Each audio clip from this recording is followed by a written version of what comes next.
timber.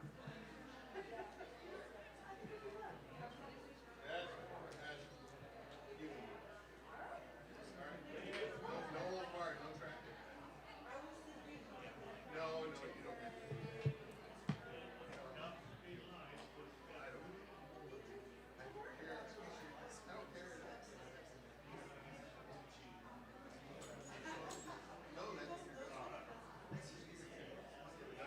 You know that wasn't when we're sitting here in church. I was when I saw a t-shirt and ordered a picture of it. Let's see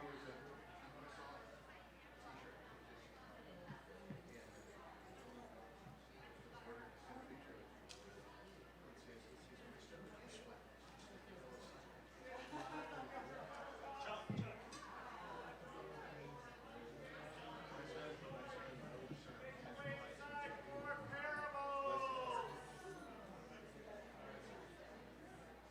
yes, my son always all his life Parables is about to start. I told Jason.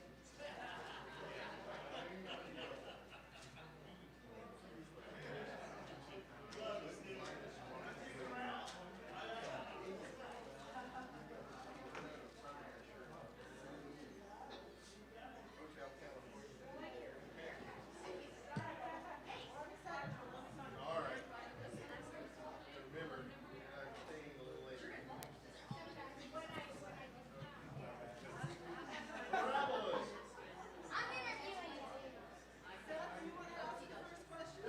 No. Veto. Yes, yes, I do.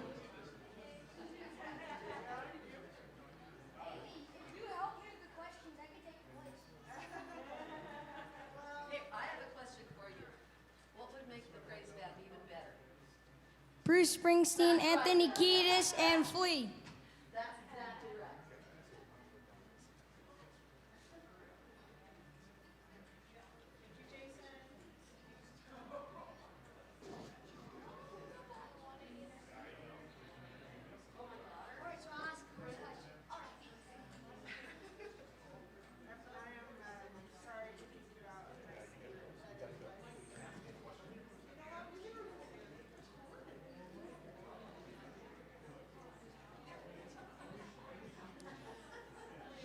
Hi, everyone. Jason, can you hear me in the back of the room? Okay, great.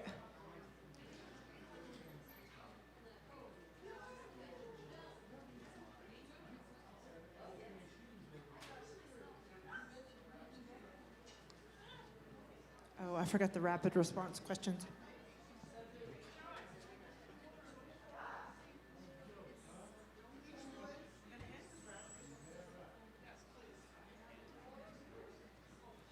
Welcome, everyone, to Parables.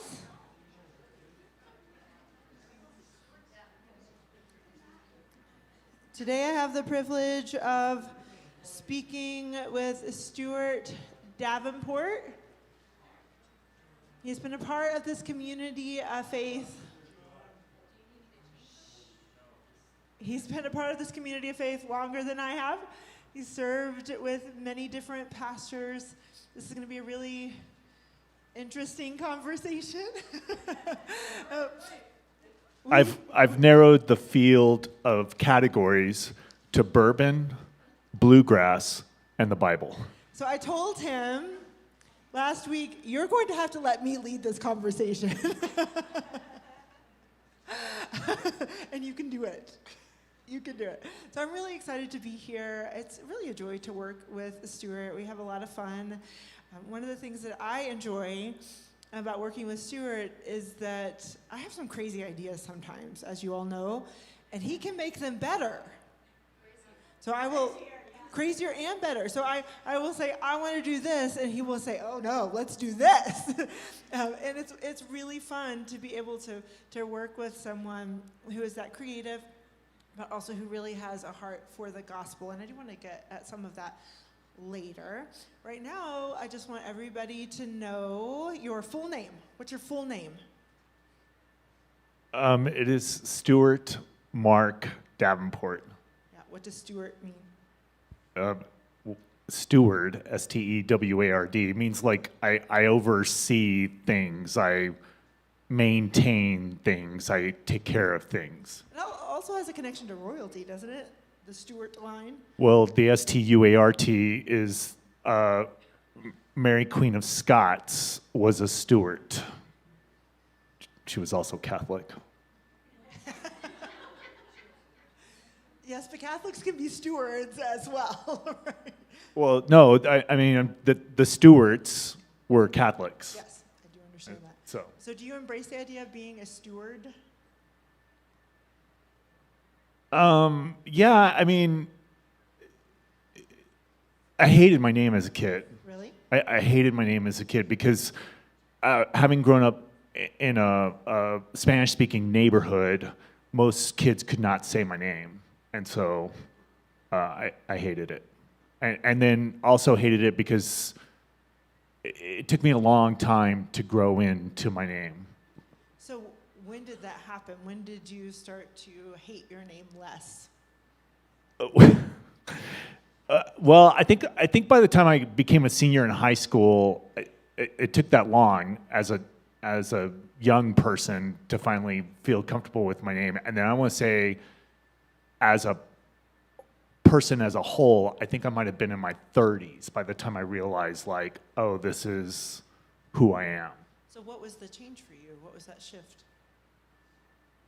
There was not an epiphanistic moment. It just like, I just opened up one day. I just like woke up one day and realized, like, oh, like I like doing this. I feel, You just grew in yeah. to it. Okay, that's cool. So let's talk about the person who gave you your name.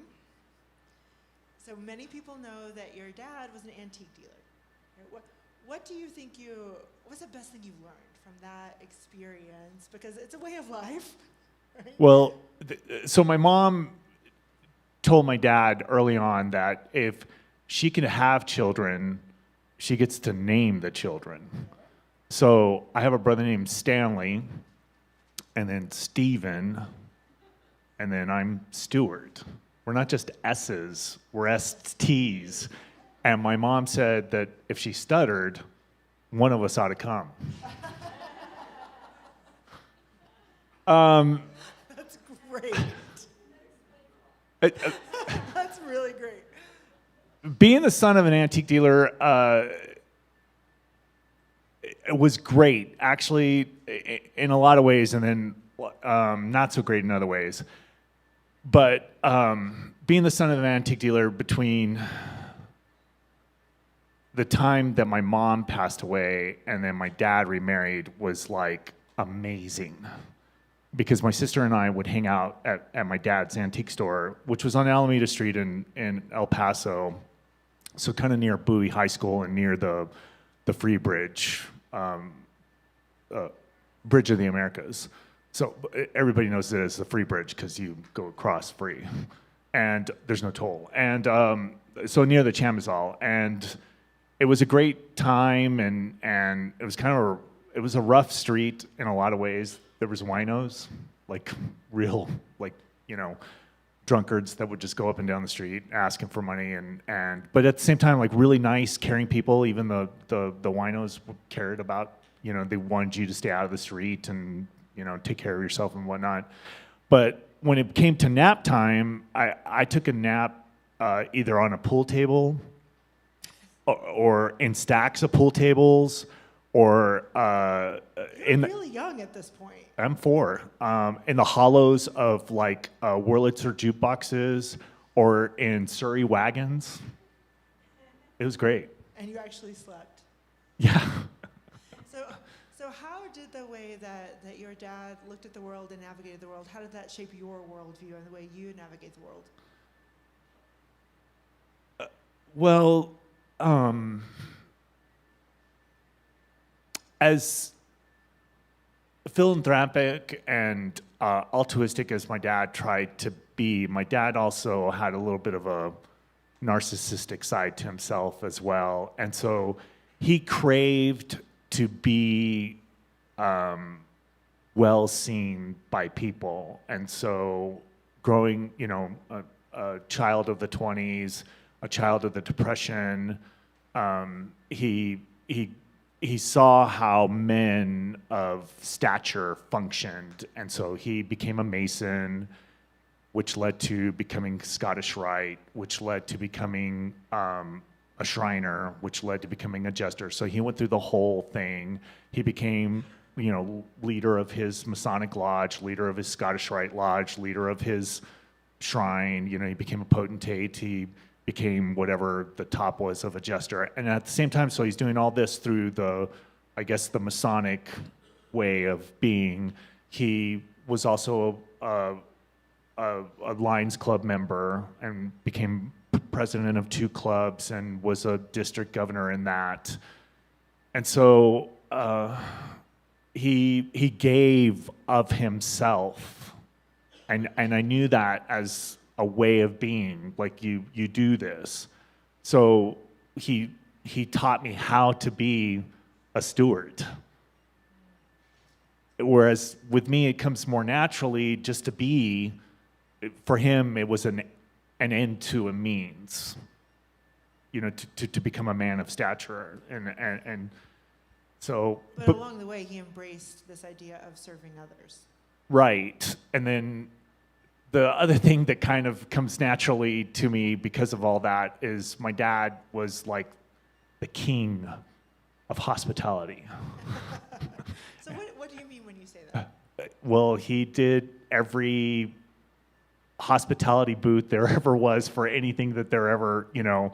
So if it was the Amigo Air Show, which that's sad that has gone.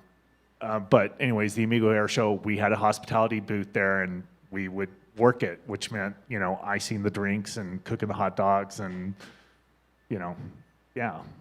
Making people feel comfortable, welcome, engaged. Right. So it haphazardly fell in my lap last year that I ended up in charge of hospitality for Seth's, it's for his swim team. And now LCAT and officials from that help with swimming throughout the state of New Mexico, they get these coaches who come up to them and say, like, the next swim meet at Las Cruces, is that crazy-haired guy going to be there? Is he doing the hospitality? Because we'll show up, you know. And like the last meet, you know, somebody came up to me and was like, "This is the best packages of Rice Krispies. This is the best ice chest of Coke in the whole state," you know. So it does become a way of life, the hospitality and the service. So you mentioned Seth. Before we get to Seth, I want to talk about Sarah. Not to embarrass you, Sarah, but obviously you've been married to Sarah for how many years now? we've been together for 15 and married for 14. So tell me about the first time you actually saw her.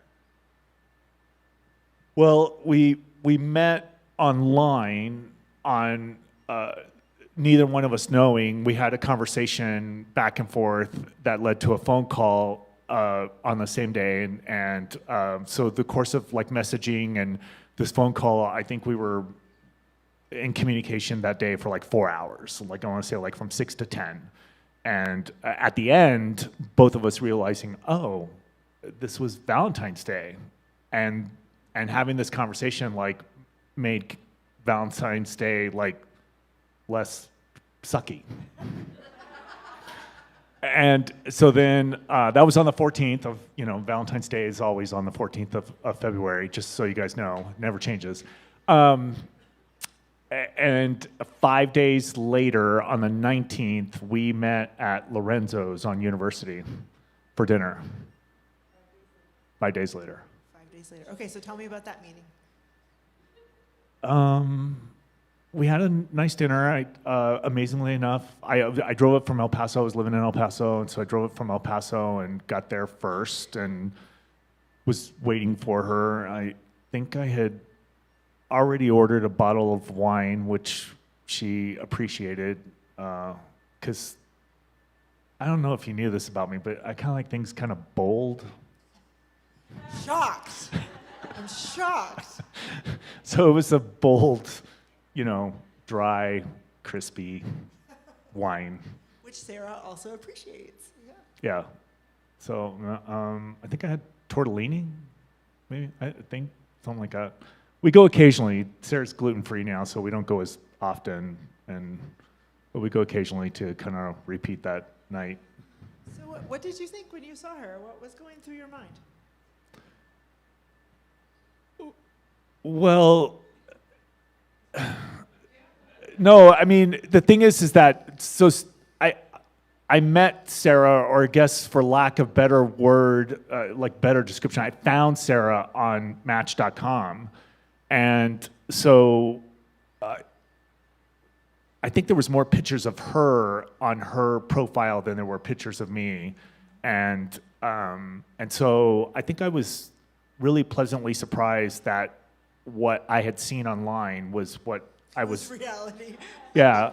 And then I think the other part of it is that like the conversation that I had, 5 days before, and then everything that I knew about her that was on her profile was sitting right across from me. Yeah. Because when you date on Match.com, that's not always true. But you weren't starting from scratch with that encounter. You knew a bit about her. You had connected with her on the phone, and you had an idea of what she looked like, and so you were it was almost like a second date. The phone call, yeah, that was kind of like, a second date, yeah. That's cool. Sarah, do you want to pitch in here? No? So some time passes, Just a little bit. and then you decide that you're going to get married. On what day? Well, so it'll be 15 years that I've lived in Las Cruces this coming July. We moved in together in July of 2008. And somewhere about that time, I have a cousin who lives in El Paso, but we're not close anymore, who's a balloonist. So I went up with him. Back up a little bit. Sarah and I had gone to Albuquerque, and then we had gone around to some jewelry stores and whatnot, and we had seen there was a few rings on the table to consider. And then my cousin and I went up to get his balloon inspected for the balloon festival, and he's a balloonist. And so then we went to the store, and I started paying on it. And then when the next time we went up to get his balloon, pick up his balloon and his inspection certificate and whatnot, I paid off the ring and picked it up. And then I didn't know when I was going to ask her.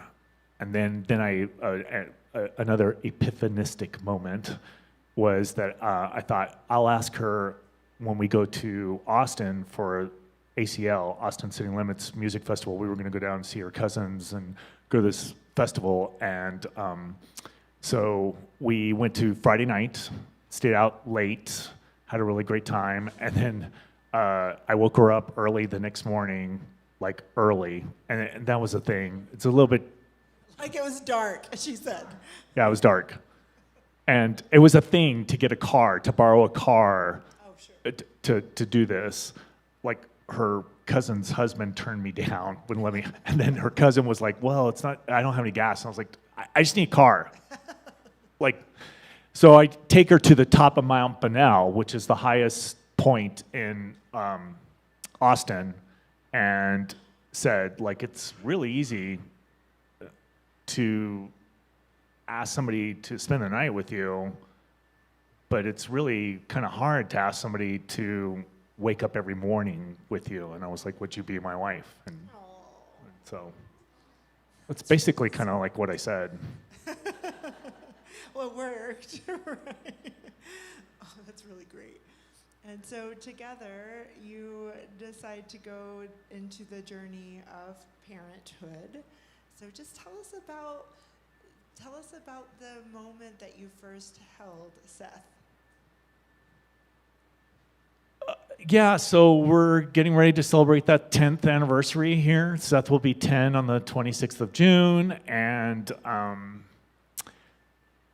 trying to back up here at 25th. So on Monday the 24th, of 2013, Sarah and a friend of ours and I went to go have dinner at Maison de Mesilla, Hacienda. What is it again? Hacienda de Mesilla, but it was known as Maison de Mesilla then. And there was the filming of Hotel Hell, Gordon Ramsay's show. And so we were walking out, and Terry, our friend, and I get picked to come back.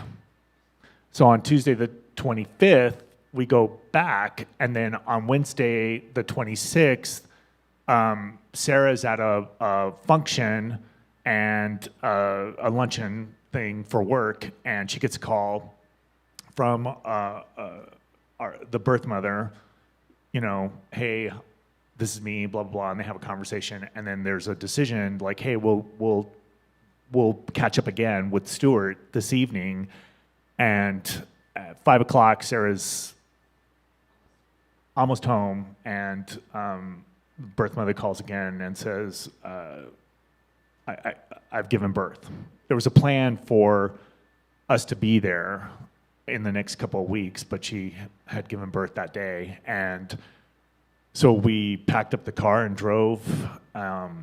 Sarah's pretty good about telling me, without even looking at the speedometer, that I'm speeding. And so the first night we drove, that Wednesday night, we drove to Fort Stockton and spent the night there, and then got up early the next day and drove. And so we were somewhere between Kerrville and the outskirts of the Loop in San Antonio. And Sarah's like, can this car go any faster? And I'm like, I'm doing 95. And so we get to the hospital like 23 hours after Seth is born, and we had to wait for a little bit. The hospital had not had an adoption there in like 30 years. And so it was all new to them as to what to do. And so they had to wait, and they had to talk to lawyers and their board and some stuff like that. So lawyers and board were somewhere else in the building, like trying to navigate this, and we're there. And so exactly 24 hours later, they let us in to see Seth, and the nurse that was there, it was too bad that she wasn't there for the rest of the stay, but the nurse that was there for the first day was like fantastic, and she was so excited. Like they knew the day, like within this 24 hours that there was adoptive parents, and so all the nurses were excited, but this one nurse was really super excited, and she was like so proud to hand us Seth, and Seth smiled, and it was like she was like, he knows you're the ones, and it was great. It was awesome. Life-changing. That's to put it mildly. So how would you put it?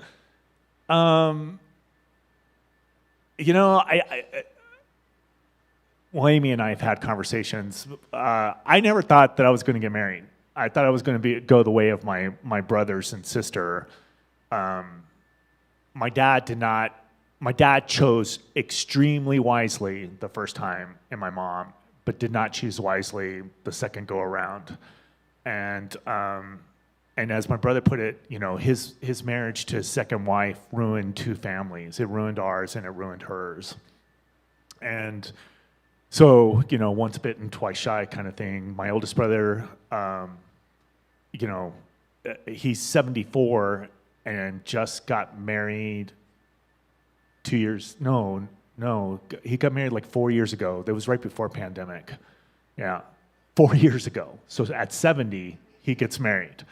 And mind you, he'd been dating this woman and engaged to her for like 25 years. They had a long-distance relationship there for a while. My other brother had gotten married, but then divorced, and then my sister never got married. And so I thought, like, because my dad had made this poor decision, like there was a pox on our family, and then in that, you kind of resign yourself, like I'm not getting married, so I guess I'm not having any kids, and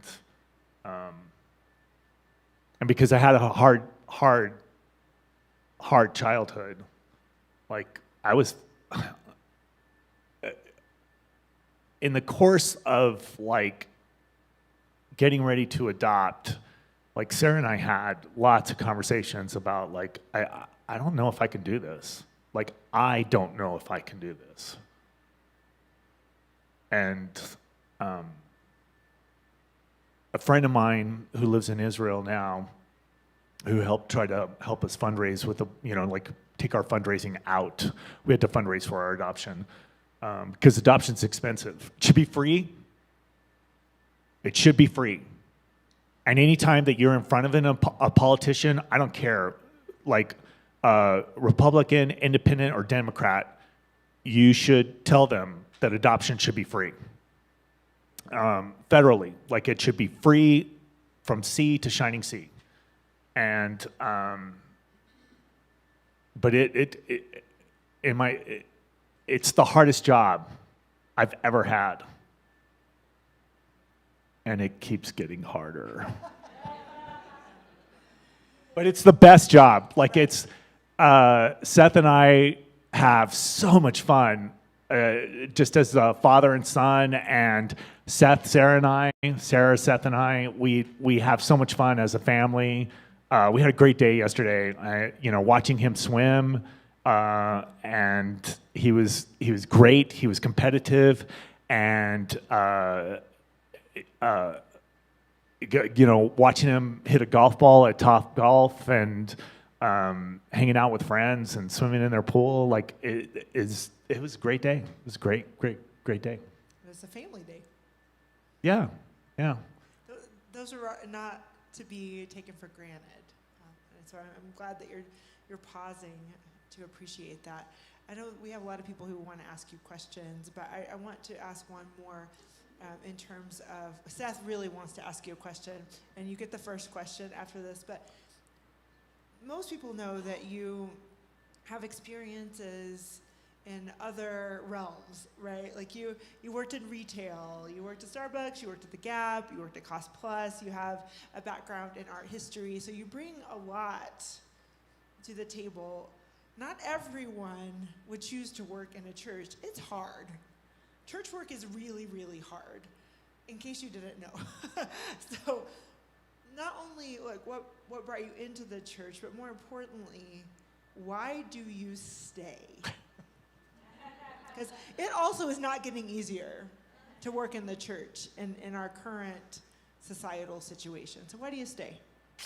I got into it because, the Sunday that we decided to join Morningstar was the Sunday that John Moore announced that he was leaving.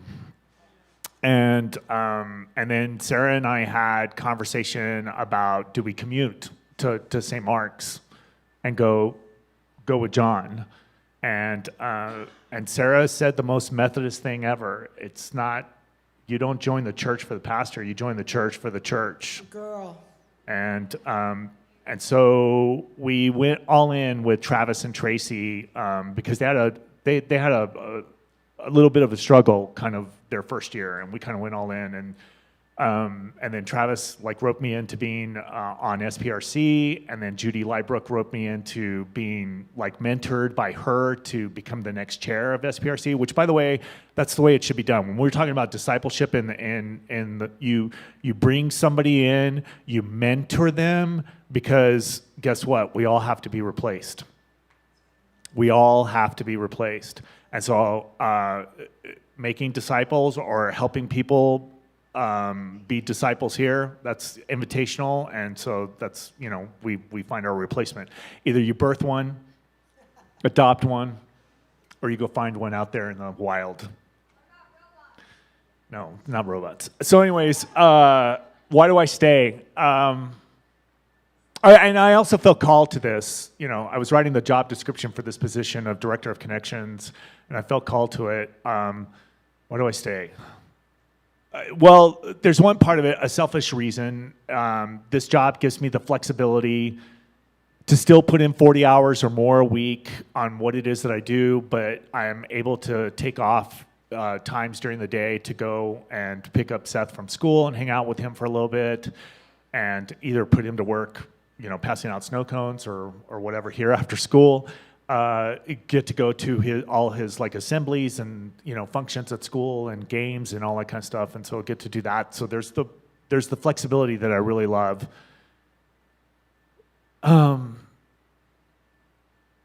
I believe in what I'm doing. I'd kind of like to believe that I'm really kind of making a difference in some crazy Jesus, God-loving, Holy Spirit kind of way. Hear that Trinitarian language? Was good. Well, Stuart is making a difference, isn't he? And so we're grateful for that. We're grateful for you. Seth has been itching to ask you a question for 30 minutes. Look at that face. Come on up, Seth. Look at his face. He's trying to be as evil as possible. Yes. What's your question, Seth? Did you really want to adopt me, or is that you were forced to because time ran out? No, So he asked if I really wanted to adopt him, or if time ran out. No, when your mother convinced me that I would be a good father, like you weren't even in the picture yet, and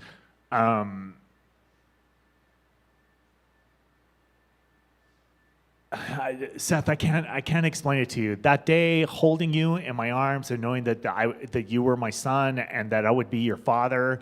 It's like the most amazing day of my life. And every day that I get to spend with you is even more amazing. And this year's been, this last year, June to June, or however you want to look at it, January to December, because we still have, plenty of calendar left in this year of 2023. But we've done some amazing things. I'm teaching my son to rock and roll. So, and you know what? It doesn't matter. I'm 56 and he's 9, and we had a little bit of a hiccup last year, and I had a conversation with him to tell him, like, I can't wait for you. I can't wait for you to get to be 10 or 15 or whatever. I can't wait. We're gonna do this now, because one of the biggest things is my dad would always say, like, oh yeah, we'll go to Disneyland, or we'll do this, or we'll do that, and there was a lot of chips left on the table that we did not do, and so Seth and I. In the last year, we've seen the Lumineers, we saw Bruce Springsteen, we saw Greta Van Fleet, we just recently went to go see the Red Hot Chili Peppers, we're going to go see Peter Gabriel in the fall, we may still get to see a concert here in the summer, we're going to Disneyland in the fall, yeah, so his second time to Disneyland, and my dad always said we would always go back, and we never went back, so we're going back. Just one question. I don't think my dad told you this, but I'm from Corpus Christi, Texas, and he's from El Paso, Texas, and if you then haven't realized this, everything great comes from Texas. Very well done, Seth. I would agree with that. So it's 11 o'clock, so it is time for us to get ready for the next service. We have a burning question out here. Yes, Eileen.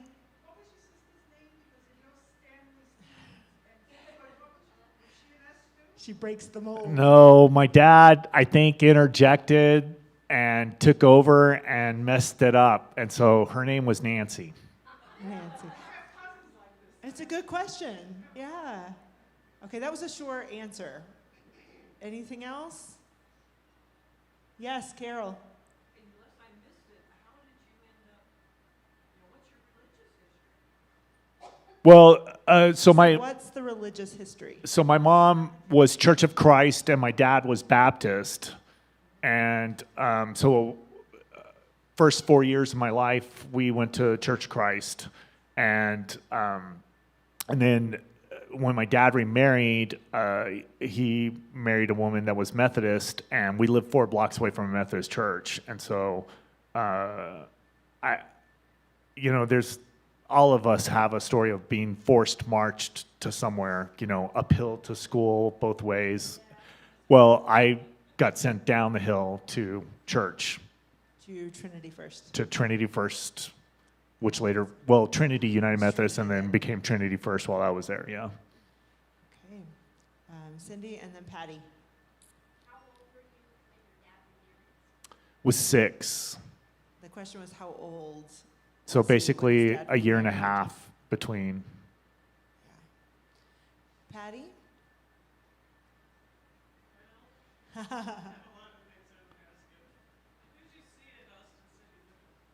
Who'd you see at Austin City Limits? So we've been twice. The first time we went, we saw the Foo Fighters. We saw the Lumineers, which was on a tiny little stage. We couldn't even hear the band, but we could hear everybody else singing their songs.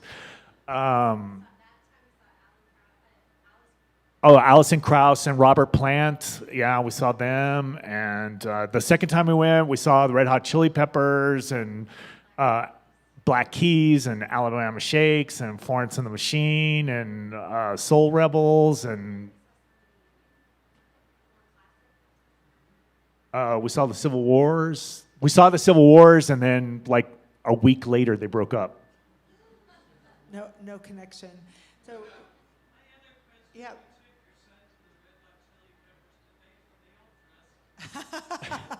Were all of the Red Hot Chili Peppers band members dressed when Seth saw them in concert? Fair question. So Flea and Anthony Kiedis are both 60, and Anthony, who's the lead singer of the Red Hot Chili Peppers, was in a boot around one ankle, like wearing like he'd obviously broken it or done some strain to it, and then his other knee had like this brace on it, so he was a little stiff. It's a different stage of life. And Flea came out with a shirt and a very baggy pair of purple, like Laker purple shorts. And It was a kilt. was it a kilt? Oh, okay. But he lost his shirt along the way somewhere. Yeah. Oh, it's good questions. Mostly clothed. Patty, you'll have to keep asking questions of Stuart as you're interacting in the office. I like to see you two getting to know each other. So let's thank Stuart. Thank you very much. I'm a little disappointed that we did not talk about bourbon, we did not talk about bluegrass, and we did not talk about the Bible. We'll just have to have you back. So Joel Hutchinson is up next week on June 11th, which is his birthday. And my birthday. So it's going to be a good time. And then on Father's Day, June the 18th, I have just booked the one and only John Gardenhire for the Conversation for Parable. So you're not going to want to miss the next 2 weeks. Let's thank Stuart one more time.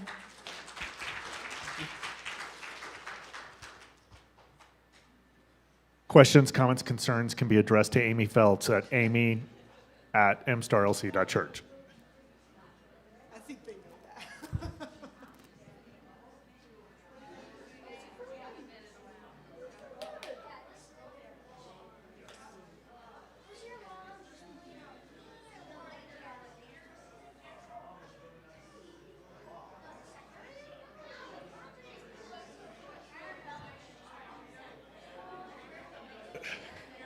She was, we'll have to talk about it later. Shh, can't say that.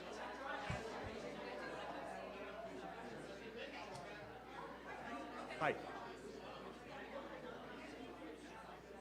Did I know?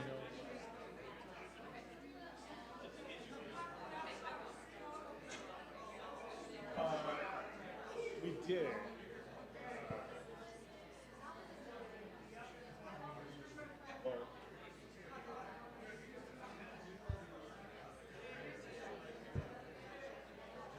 Agreed.